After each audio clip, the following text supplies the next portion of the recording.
এই মুহূর্তে আমার জানা মতে বাংলাদেশের সবচেয়ে বড় সাইওয়াল। মানিক রতন দুইটা একসাথে হয়েছিল তো একই সময়। এটা মানিক মানিক এটা রতন, ওটা 1070 কেজি ওটা। আচ্ছা, এই গরুটা সবচেয়ে বড় হচ্ছে এটা বেসিক্যালি একটা শাহিওয়াল আর ফিজিয়ানের ক্রসে একটা বাচ্চা হয়েছিল, সেই বাচ্চার পেটে এই বাচ্চাটা হয়েছে, এই জন্য এটার মধ্যে শাহিওয়ালের পার্সেন্টটা বেশি এবং দ্যাটস ওয়াই। আর এটার আপনি শিং বা মাথার যে প্রপোর্শন সব কিছু মিলায় এটা এই মুহূর্তে শাহিওয়ালের বাংলাদেশের ওয়ান অফ দ্য বিউটিফুল। যে দেখছেন সেই তো আপনি নিজেই বুঝতেছেন, আপনি দেখছেন ক্রাউড কি বলে। ঘিরে কিন্তু এই পুরো বাজারের যে উৎসুক জনতার ভিড় কেমন লাগছে কি? আলহামদুলিল্লাহ আলহামদুলিল্লাহ, ঘরের বাছুর। কত বছর? 3.5 বছর। 3.5 বছর। এই যে আমার ভাই বেসিক্যালি পালছে, ওই বড় করছে নরসিংদীর ইউনিটে। আমাদের আরেকটা ইউনিট আছে বিরুলিয়া। কি নাম রেখেছেন? এবং এটার নাম বেসিক্যালি এইটার এটা একটা ভাই আছে ওখানে ফিজিয়ান হয়েছে, ওটা মানিক, এটা রতন। রতন।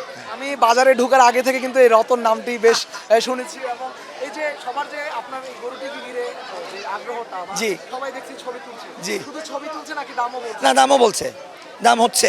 আর আমরা খুব রিজনেবল প্রাইসে কথা বলছি, মানে হচ্ছে ওই আকাশ পাতাল কথা বলে লাভ নেই, স্লাইট ডিফারেন্সে। আমি আস্কিং 15 লাখ টাকা, 970 কেজি ওই লাইভ ওয়েট এটা। এবং এটা এই মুহূর্তে আমার জানা মতে বাংলাদেশের সবচেয়ে বড় সাইওয়াল। আচ্ছা, এই যে রতন নাম রাখার পেছনের কারণটা কি? এবং মানিক রতন দুইটা একসাথে হয়েছিল তো একই সময়। এটা মানিক মানিক এটা রতন, ওটা 1070 কেজি ওটা। আচ্ছা, এত বড় গরু দেখছি যে আপনি একেবারে পেছনে, আমারও তো ভয় লাগছে যে আপনি আসলে এই গরু কি শান্ত নাকি? শান্ত, অসুবিধা, আল্লাহ ভরসা। ঘরের বাচ্চা তো সমস্যা হয় না, একটু অনেক মানুষ থেকে একটু ঘাবড়ায়, সমস্যা না। সেই সাথে আমরা দেখছি যে মানুষও কিন্তু এটাকে অনেক ডিস্টার্ব করছে, এই যে ভিড় সামাল দেওয়া বা ডিস্টার্ব যেগুলো হচ্ছে। এই জন্য ভলেন্টিয়ারদের খুব মানে বেগ পেতে হচ্ছে। আপনি দেখতেছেন ভলেন্টিয়ার রাখা হয়েছে কিন্তু লাভ হচ্ছে না। মানে মানুষ তো চাবেই একটা এরকম একটা আইকনিক গরু। আমাদের আরও কিছু আইকনিক গরু আসতে আসতে অন দ্য ওয়ে। আচ্ছা, এই যে এই গরুকে ঘিরে মানে এই গরুর যে নিরাপত্তার জন্য যেমনটি বলছেন যেটা ভলান্টিয়ার হিমশিম খাচ্ছে, কতজন ভলান্টিয়ার এটা আশপাশে ঘুরছে? এই মুহূর্তে 8 জন আছে। 8 জন সামাল দিচ্ছে এই গরুটাকে। আচ্ছা ভাই, এই গরুটার বিশেষত্বটা আপনার দৃষ্টি থেকে বিশেষত্বটা কি? Mr. Noodles, amazing taste. আচ্ছা, এই গরুটা সবচেয়ে বড় হচ্ছে এটা বেসিক্যালি একটা শাহিওয়াল আর ফিজিয়ানের ক্রসে একটা বাচ্চা হয়েছিল, সেই বাচ্চার পেটে এই বাচ্চাটা হয়েছে, এই জন্য এটার মধ্যে শাহিওয়ালের পার্সেন্টটা বেশি এবং দ্যাটস ওয়াই। আর এটার আপনি শিং বা মাথার যে প্রপোর্শন সব কিছু মিলায় এটা এই মুহূর্তে শাহিওয়ালের বাংলাদেশের ওয়ান অফ দ্য বিউটিফুল। যে দেখছেন সেই তো আপনি নিজেই বুঝতেছেন, আপনি দেখছেন ক্রাউড কি বলে। আর আমরা আস্কিংটাও খুব লিমিটেশনের মধ্যে চেয়েছি যাতে একটা ডিল হয়ে যায় আর কি। হচ্ছে হয়তো স্লাইট কিছু ডিফারেন্সে ছেড়ে দিব। তারা দাম কেমন বলছে এবং ক্রেতাদের কেমন দেখছেন? এখন পর্যন্ত 11-11.5 লাখ বলেছে, আমরা আর কিছুর মধ্যে ছেড়ে দিব। আচ্ছা, এই যে সব মিলিয়ে আপনার এই যে আপনি বলছেন যে আরও গরু আসছে, এই যে কোরবানির ঈদকে টার্গেট করে কতটি গরুকে আপনি প্রস্তুত করেছেন এবং এই গরুটা কি এই কোরবানির জন্য প্রস্তুত করা হয়েছে? জি, আমাদের 240টা গরু আছে, এর ভিতরে বড় আইকনিক গরু আছে মানে 45। তার মানে হচ্ছে রাজধানীর বিভিন্ন বাজারে নাকি দেশের বিভিন্ন বাজারে? না, এই হাটটা বেসিক্যালি আমার বড় ভাই ইজারা নিয়েছে, এই জন্য ফার্ম থেকে গরু না বিক্রি করে হাটে উঠে গরু বিক্রি করছে। এই জন্য কিছু কিছু করে বড় গরু অনেক আগে আনা যায় না, তো আস্তে আস্তে আনছি আর কি। আজকে রাতেও ঢুকে যাবে 20-25টা, এভাবে করে ঢুকে করছি আর কি। আচ্ছা, আমরা যে যদি আমরা বলি অতীতের যে ইতিহাস বা অতীত থেকে আমরা যদি যেটা জেনি, সেটা হচ্ছে আপনার বড় গরু বিভিন্ন দেশ থেকে আসে। সেই জায়গা থেকে আপনি বলছেন যে এটা দেশেরই গরু এবং আপনারাই এটাকে লালন পালন করেছেন। সেই জায়গাটাতে আসলে এটা যারা আসছে দর্শনার্থীরা তাদেরকে বললে তারা আসলে কতটুকু বিশ্বাস করে? এই গরুটা দেখে যে কেউ বোঝে যে এটা ফার্মের গরু, মানে ফার্মে জন্ম হওয়া গরু।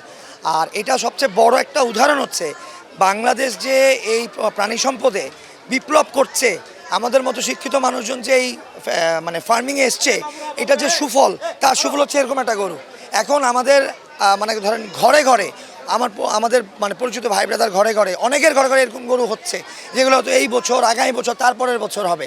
আমাদের ওই বিদেশ থেকে ইম্পোর্ট করা গরুর সাথে আমরা টেক্কা দিয়ে গরু বিক্রি করতে পারি। একসময় আমরা আসলে মানে আমাদের যে শৈশব আমরা দেখেছি যে গরুর ব্যাপারী মানে হচ্ছে গামছা বাঁধা, লুঙ্গি পরা, সেই জায়গায় যে তরুণরা যে এগিয়ে আসছেন। এবং আমরা দেখেছি যে বিভিন্ন হাটে এখন তরুণরা, যারা স্মার্ট তরুণরা রয়েছে, তারা কিন্তু এই গরু নিয়ে তারা কাজ করছেন এবং এই যে বিপ্লবের কথা বলছেন সেটা কিন্তু আমরা দেখছি। সেই জায়গা থেকে আপনি কি বলবেন আসলে আপনার এই জার্নিটা নিয়ে কি বলবেন?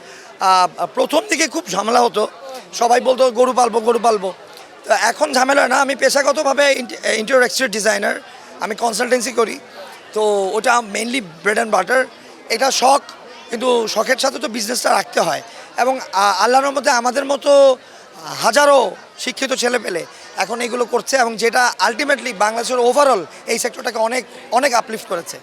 আচ্ছা, এই গরু কি খায়? আর এই যে খাওয়া দাওয়া আসলে এই যত বছর আপনারা লালন পালন করেছেন কি খেয়েছে এবং কি এখন কি খাওয়াচ্ছে?